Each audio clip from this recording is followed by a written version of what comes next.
For the fifth time in just 9 months, an Ontario police officer has been laid to rest, a tragedy that leaves behind unspeakable grief. The wives of first responders are speaking out about the trauma of losing their loved ones and the support system that essentially saved their lives.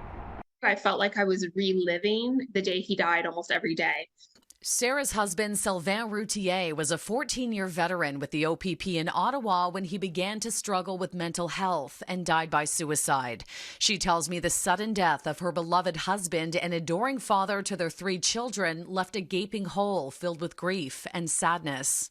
I would go through the motions of my day, and at nighttime, once the kids were in bed and I was alone, I would cry and have a very hard time sleeping.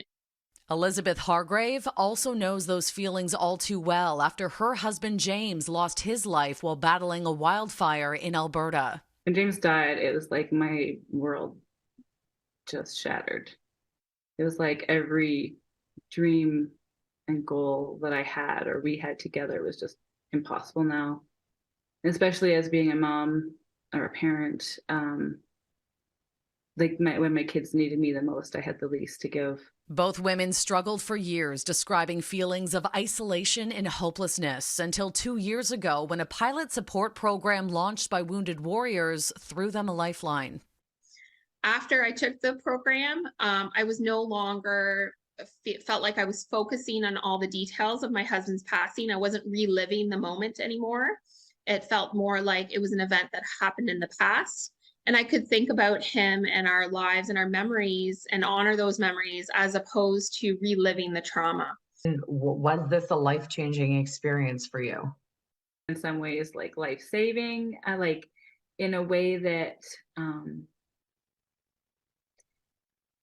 has helped me find a way from surviving to living. The original program was only offered to spouses of first responders and has now evolved into surviving families to include all family members who are struggling with the loss. For me personally, leaving Greg Perchala's funeral in January and here with the OPP, just seeing the eulogy that his brother and sister provided, something that'll stick with me for the rest of my life. And Greg became one of my greatest teachers. And I can't even imagine how much more I could have learned. And it was at that time, it was clear that we need to make this change now.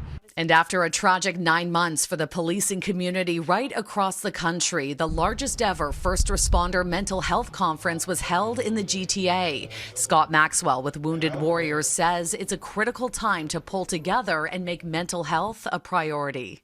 What do you want families of first responders to know? That help is available. That support is here. It's fully funded. It just simply takes them applying to have access to the program that they need and they deserve. Chances are you'll be seeing this ambulance around town this summer. Wounded Warriors is hoping to spread awareness about their support programs and reach as many people as possible. Shauna Hunt, City News.